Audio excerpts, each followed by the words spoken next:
괜히 마음에 걸려서 오늘 좀 높여 보였습니다. 감사합니다. 오늘 끝나기 전에 동영상을 꼭 봐야 되는데 어떻게 될지 모르겠습니다. 오늘 우리가 그 오픈하우스를 하고 또 추수감사 주일 예배를 함께 드리면서 주변에 새로운 분들 이렇게 초청했는데 많은 분들이 함께 동참해 주셔서 너무 감사합니다. 옆에 있는 분들하고 한번 인사 한번 할까요? 환영합니다. 잘 오셨습니다. 네. 저도 처음 왔습니다. 이렇게. 네.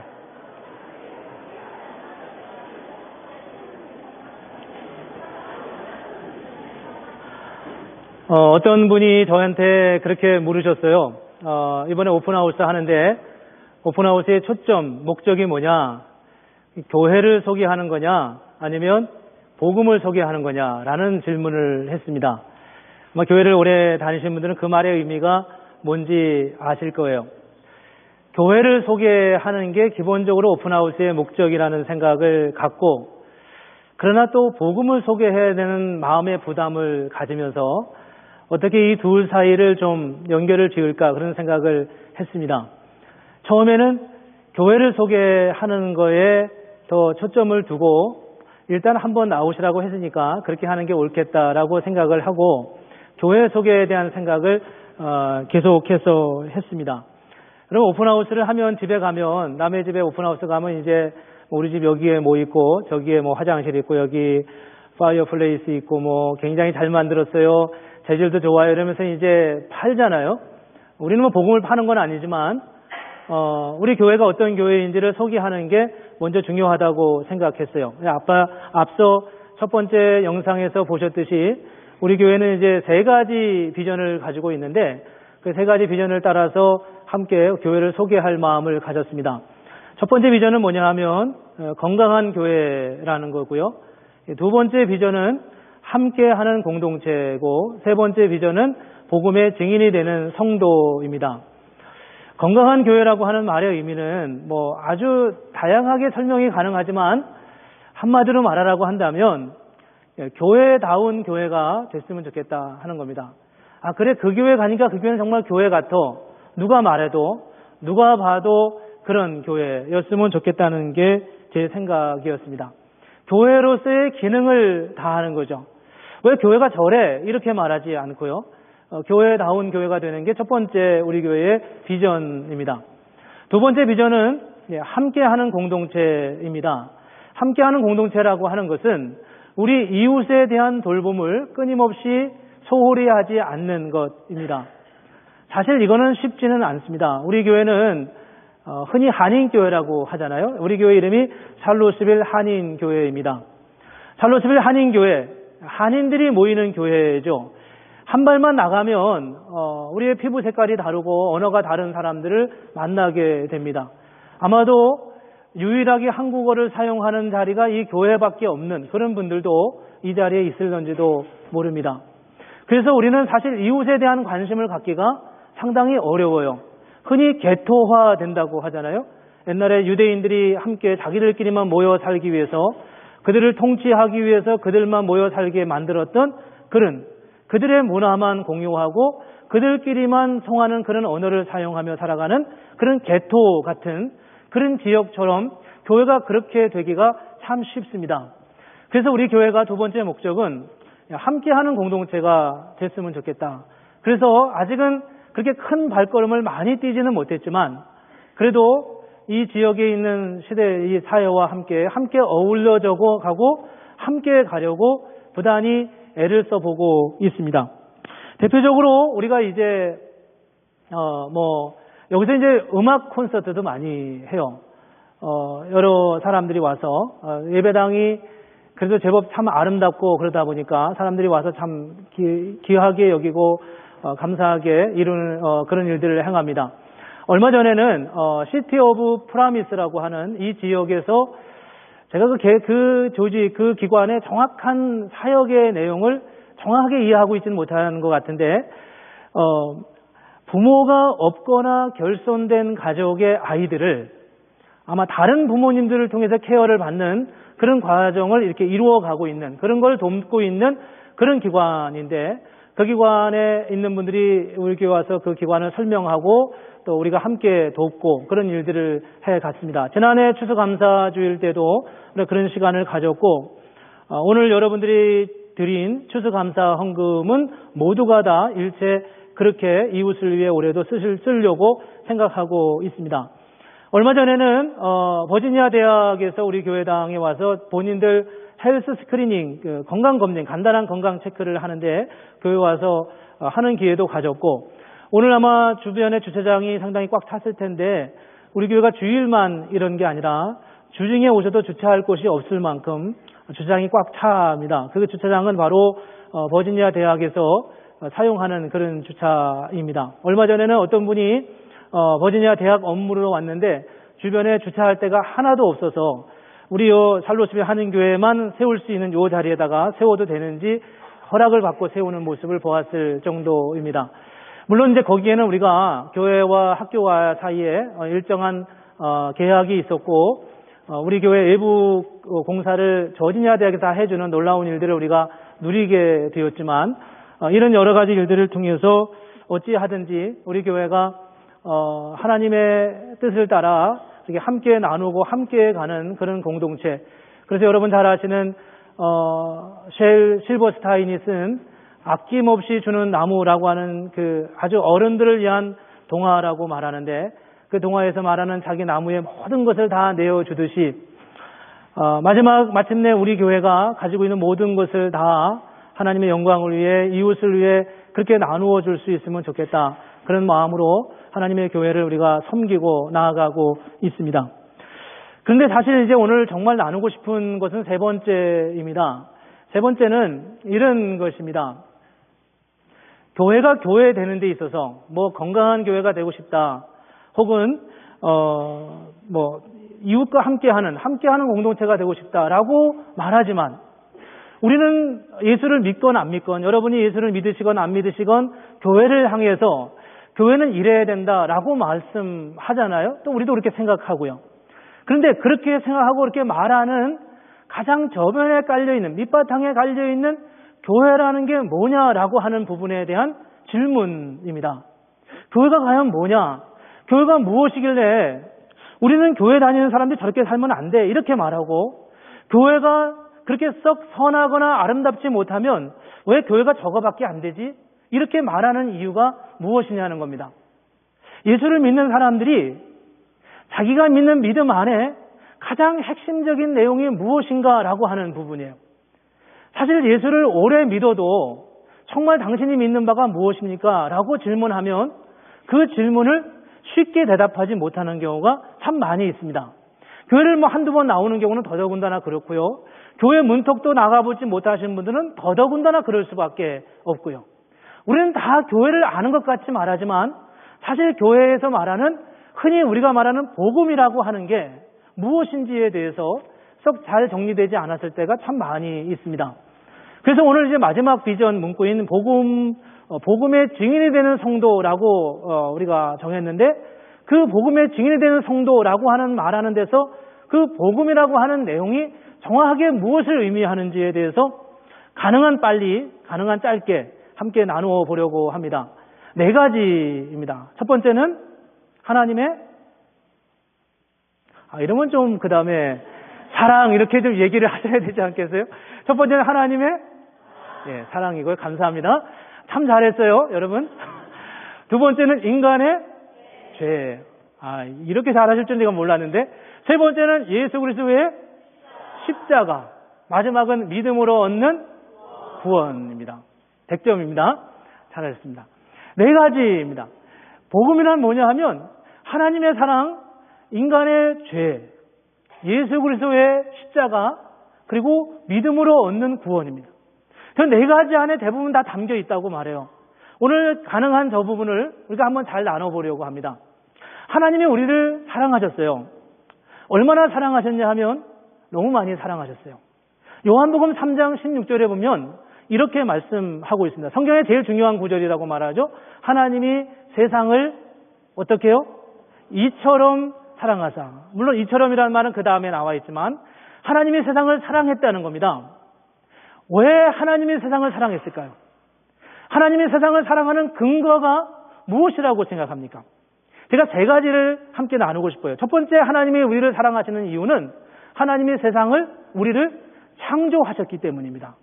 저걸 제가 화면에 띄우려고 하다가 못 띄웠는데 잘 기억, 나중에 질문하겠습니다. 하나님이 우리를 창조하셨어요. 만드셨기 때문이에요. 내가 만든 건 다 값이 있잖아요. 내가 만든 건 다 가치가 있는 거예요. 애정이 가하고 있습니다. 하나님이 당신의 사람들을 당신의 손으로 만드셨다는 거예요. 그래서 하나님은 인간을 사랑하십니다. 두 번째 사랑하는 이유는 뭐냐 하면 하나님이 인간을 만드셨는데 어떻게 만드셨냐 하면 자기의 모양과 형상으로 만들었다고 말씀했습니다. 자기의 모양과 형상으로.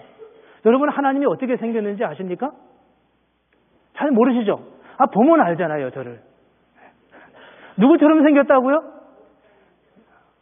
예. 여기서 목사님처럼 생겼다고 말합니다. 참 잘했어요. 예. 우리처럼 생겼습니다. 물론 우리의 모습이 다 닮은 건 아니에요. 사람들이 그래요. 저희 아이를 보고서 꼭 아빠 닮았다고요. 사람들이 그렇게 말하거든요. 동의하시죠, 그러죠? 예. 키도 크고 얼굴도 잘생겼다고요. 꼭 아빠 닮았다고 말하거든요. 물론 외모는 좀 덜 닮았을지 몰라도 마음은 더 닮았다고 그래요. 우리가 자녀를 낳으면요, 어디 옛날에 그 시 중에 발가락이 닮았다 이런 시도 있지만 어디 한 구석이라도 닮은 구석이 있으면 그렇게 정이 가고 그렇게 좋아집니다. 어떤 경우는 닮아서 싫은 경우도 있을 때가 있긴 하지만요. 그런 분들은 기도를 좀 더 많이 하셔야 돼요. 심리치료를 좀 받으셔야. 하나님이 우리 자녀가 나를 닮았다는 것은 우리 마음에 엄청 기쁨, 하나님의 마음을 엄청 기쁘게 하는 겁니다. 그래서 하나님은 우리를 사랑하시는 거죠. 세 번째, 하나님이 우리를, 인간을 사랑하시는 이유는 우리의 삶 속에 하나님의 목적이 있기 때문입니다. 하나님의 목적이 있기 때문이에요. 하나님 우리를 만드시면서 그냥 만드신 게 아니라 내가 이 녀석을 만들어서 이렇게 써야지, 이렇게 목적을 가지고 살았다는 겁니다.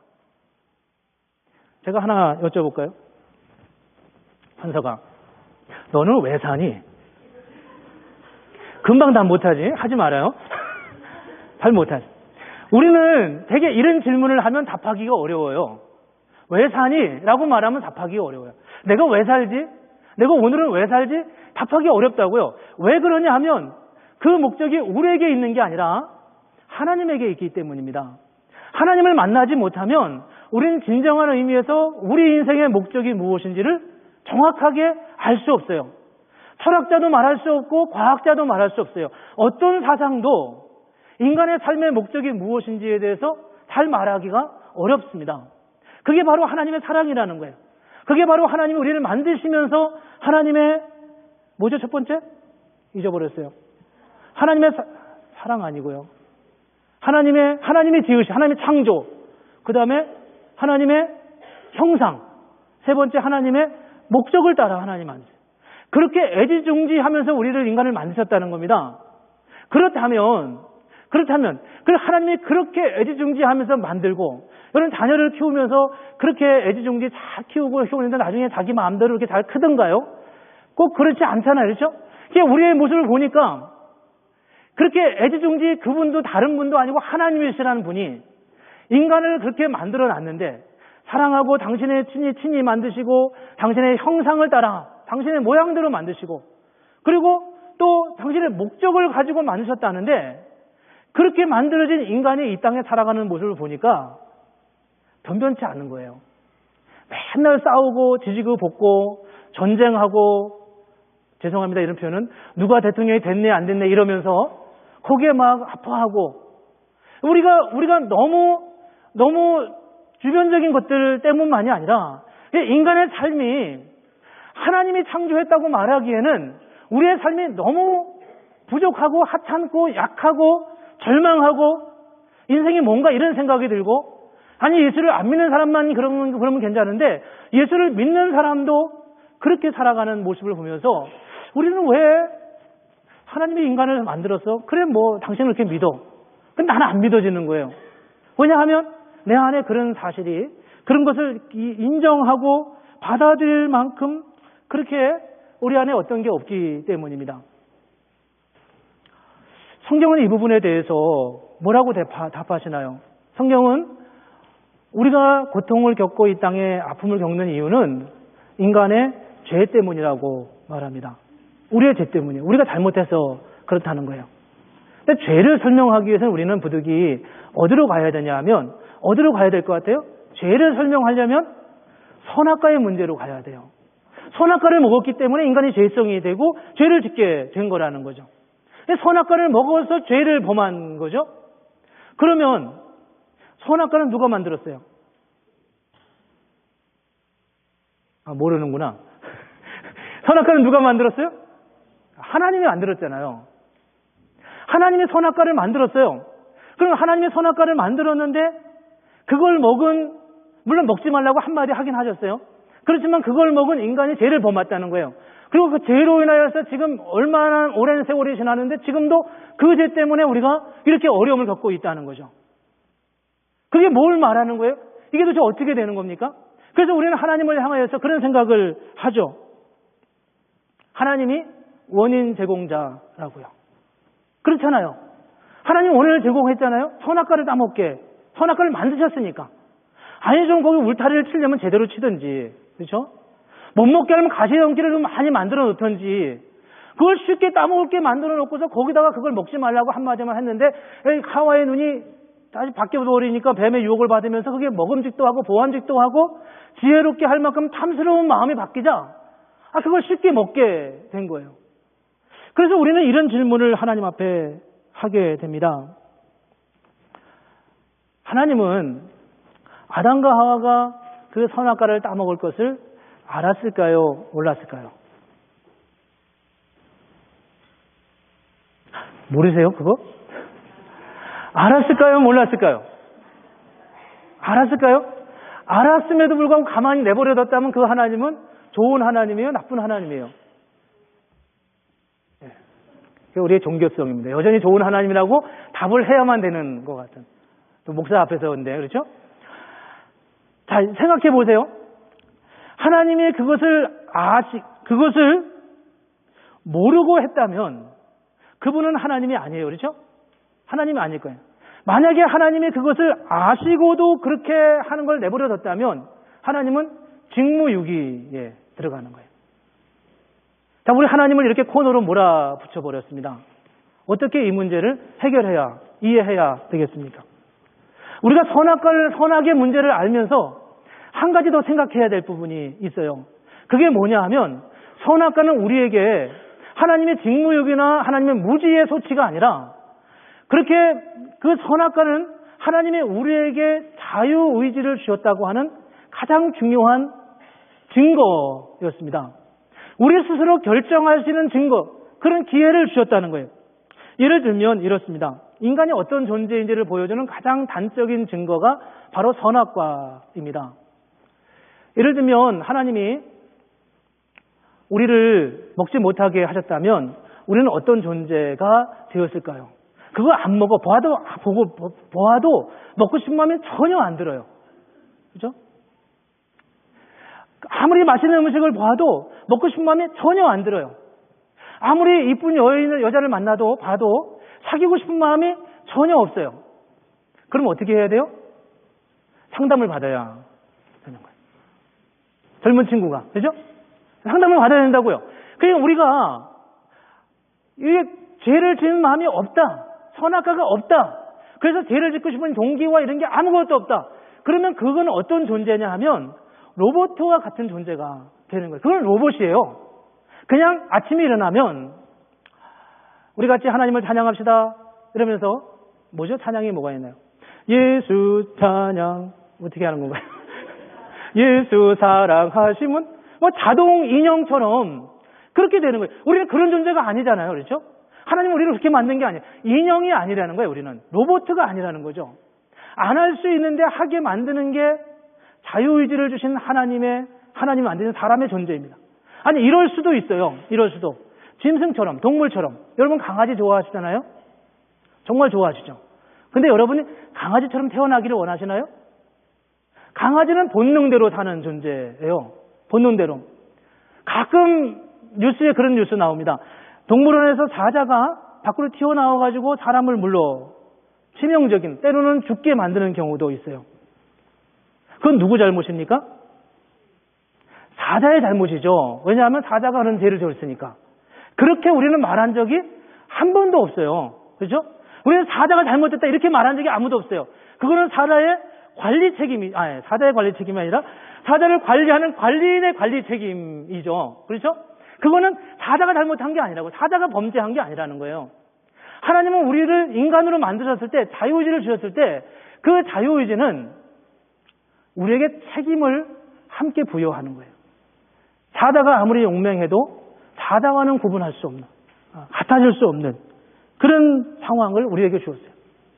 어떻게 보면 선악을 알게 하는 나무를 동산 중앙에 세워놓으신 것은 하나님의 원인 제공을 한 것 같지만, 그럼에도 불구하고 그 선악과를 먹은 아담과 하와와 그 죄를 이어받는 인간들에게 죄를 물으시는 것은 사실 그 인간을 어떤 존재로 만드셨느냐에 대한 하나님의 정의가 그 안에 담겨져 있다는 겁니다.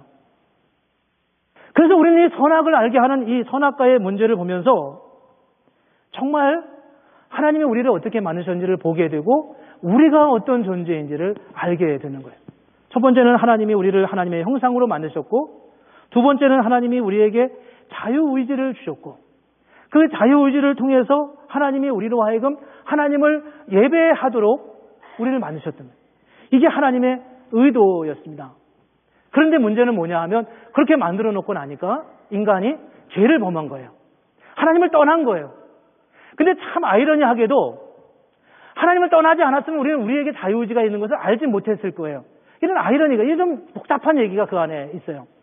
근데 결국 인간의 죄를 통해서 우리는 우리에게 자유의지가 있다는 것을 확인하게 되는 그런 아이러니도 있지만, 어쨌든 그렇게 죄를 범한 인간의 운명이 어떻게 됐냐 하면 로마서 6장 23절에 보면 죄의 삭은 사망이다 라고 말씀하고 있어요. 요한복음 3장 16절 오늘 읽은 말씀에 후반부에 보면 이런 말씀이 있습니다. 이는 그를 믿는 자마다 멸망하지 않고. 저 말의 의미는 뭐예요? 사실은 멸망할 존재였다는 거죠. 이게 바로 인간이 가지고 있는 범죄에 대한, 죄에 대한 책임이었어요. 죄에 대한 책임은 죽을 수밖에 없는 사망이라고 하는 결과를 가져올 수밖에 없었습니다.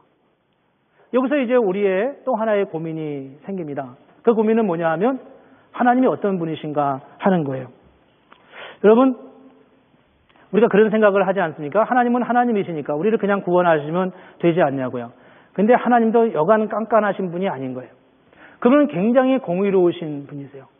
하나도 흐트러짐이 없이, 하나도 잘못된 것을 용납하지 못하시는, 하나도 조금도 약한 부분에 대해서 용납하지 못하시는, 조만한 작은 티끌도 그냥 용납하지 못하는, 깨끗이 치워야만 하시는 그런 주님, 그런 분이 바로 우리가 믿는 하나님이십니다.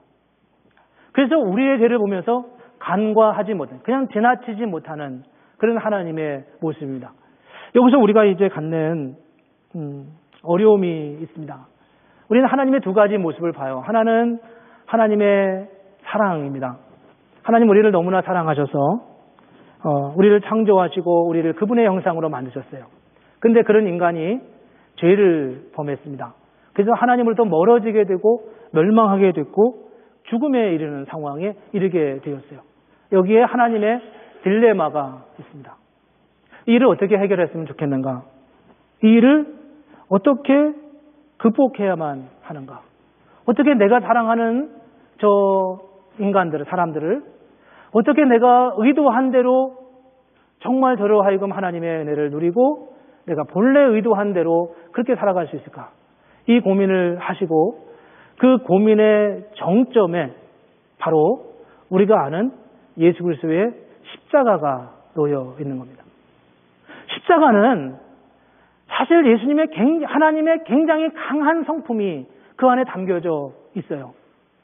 아니 어떻게 독한 아빠가 자기 아들을 십자가에 죽게 하냐는 겁니다.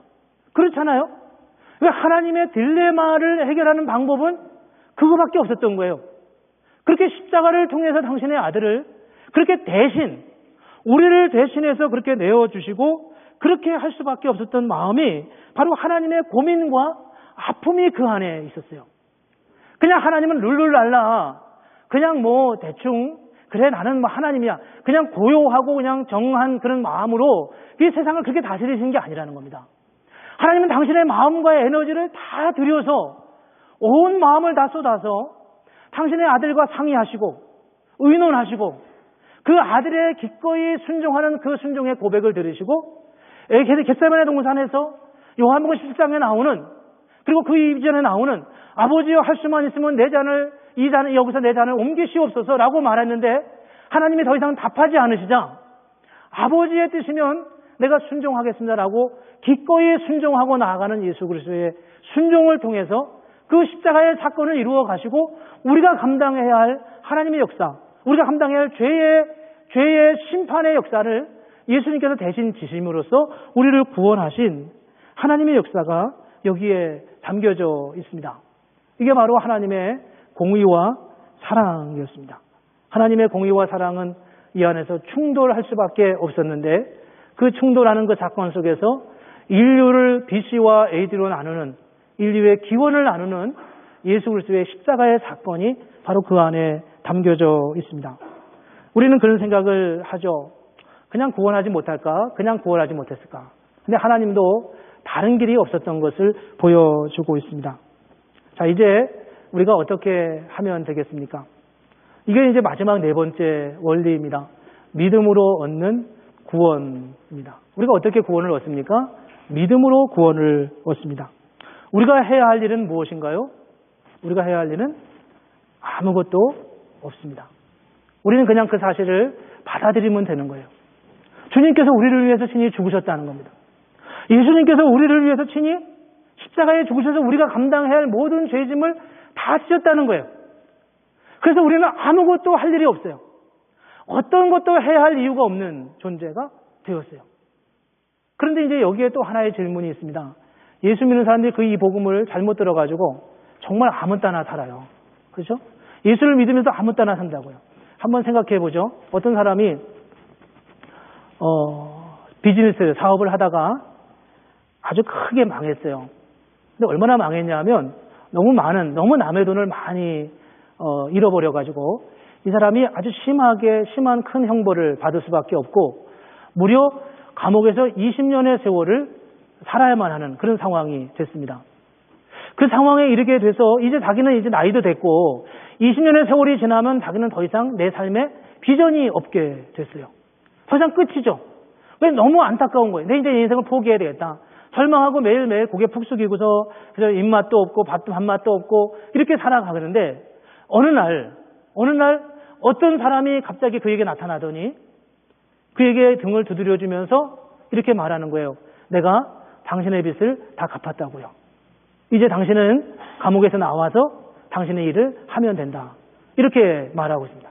이렇게 이 말을 들은 이 사람이 그에게 그렇게 묻습니다.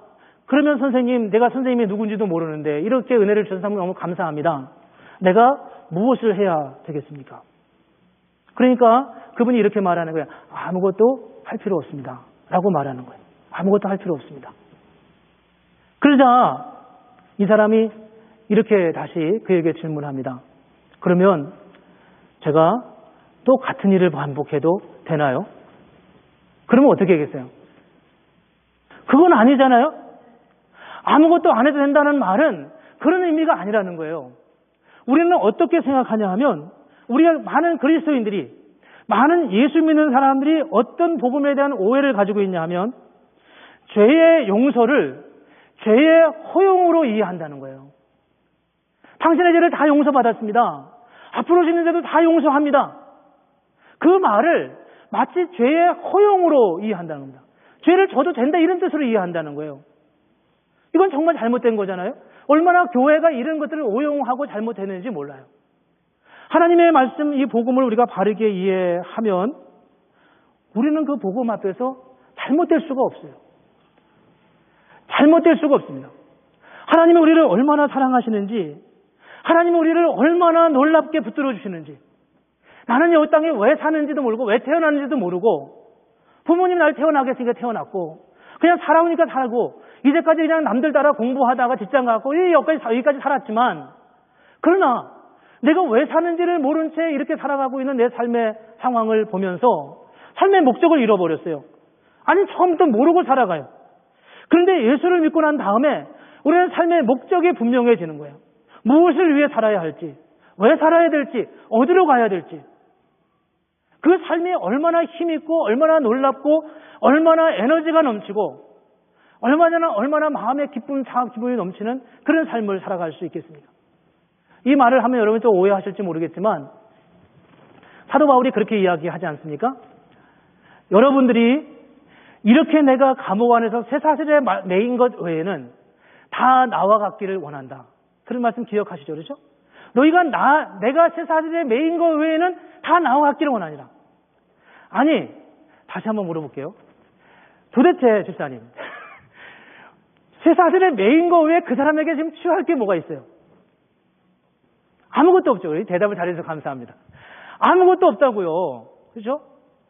아니, 그렇잖아요. 쇠사슬에 매인, 지금 예수 복음 전하다가 쇠사슬에 매인 그 바울이 지금 이렇게 말하는 겁니다. 내가 쇠사슬에 매인 이거 외에는 다 나와 같기를 원하노라. 당신같이 닮을 게 내가 뭐 있냐고요. 근데 바울은 지금 그렇게 말하고 있다는 겁니다. 무엇이 그 마음에 있기에 그가 그렇게 말하냐는 겁니다. 그렇지 않아요? 저도 그 말을 하고 싶어요, 사실은. 아, 정말 나와. 내가 받은 은혜가 얼마나 큰지 아십니까? 저는 정말. 근데 이게 뭔지를 얘기하는 순간 여러분들은 이럴 것 같아서 제가 말을 못해요. 안 가르치드려요. 근데 저는 정말 제 마음에 그런 설레임이 저는 있어요. 여러분들도 그렇게 질문하고 싶어요. 아니, 다른 게 다 없어요. 다 어렵고 힘든 게 다 많이 있죠. 아니, 감옥 안에 갇혔는데 거기서 더 어려운 게 어디 있겠어요. 그럼에도 불구하고 바울은 그렇게 말하는 거예요. 다 나와 같기를 원한다. 그렇게 말할 수 있는 고백이 우리 안에 있냐는 겁니다. 그게 바로 예수를 믿은 바울이 고백하는 것이고 그것이 바로 우리가 말하는 복음이 무엇인지를 설명해 주는 겁니다. 밖에서 찾아볼 수 없는 거예요. 세상에 어디 가도 그런 얘기는 들을 수 없고 그런 논리는 찾을 수 없고 바울이 말하는 그런 류의 기쁨은 알아갈 수가 없어요. 그러나 그것을 얻은 사람은 그게 뭔지를 알게 된다는 겁니다. 이게 바로 복음이라는 겁니다. 우리 지혜로 다 이해할 수 없는, 설명할 수 없는 것이 그 안에 있지만 하나님께서 그 복음으로 우리를 찾아오셨어요. 안타까운 것은 우리 교회를 포함해서 오늘의 교회, 이 시대의 교회가 이 복음을 드러내기에는 너무 많이 퇴색되어 있는 건 사실이에요. 그래서 밖에서 우리를 볼 때 그게 저들이 가지고 있는 저 감옥 안에 갇혀 있음에도 불구하고 정말 기쁘고 정말 감사할 만한 그런 건 잘 보이지 않고 그냥 우리와 별반 다르지 않는 것들만 보여서 사실 복음이 잘 드러나지 않는 것은 너무 안타까운 거예요. 그러나 복음 자체는 여전히 그런 놀라운 능력과 은혜가 있다고 하는 것을 우리에게 말씀해주고 있다는 겁니다. 오늘 이 교회를 처음 올해 들어 나오셨거나 혹은 오래간만에 방문하셨거나 아니면 오늘 초대를 받고 처음 오셨든지 어떤 분이든지 간에 우리가 이 복음을 가지고 정말 주님을 만나는 정말 주님의 은혜가 뭔가 하나님이 목적을 가지고 우리를 부르셨다는데 하나님이 이유를 가지고 사랑을 가지고 당신의 모양으로 그래서 우리를 볼 때마다 정말 이뻐서 어쩔 줄 몰라 하는 그런 분이라고 말씀하는데 그 복음이 도대체 내 인생에는 무엇을 의미하는지 그분을 만나고 그분과 함께하고 그분을 찬양하고 그분이 우리의 인생에 설정해 주신 삶의 목적을 따라 그렇게 가면서 우리의 삶 속에 이루어지는 하나님의 놀라운 은혜를 누리며 살아가는 그런 복된 은혜가 여기에 참여한 모든 분들 가운데 함께 하시기를 주님의 이름으로 축복합니다. 기도하겠습니다. 같이 기도하겠습니다. 우리 한번 이 시간에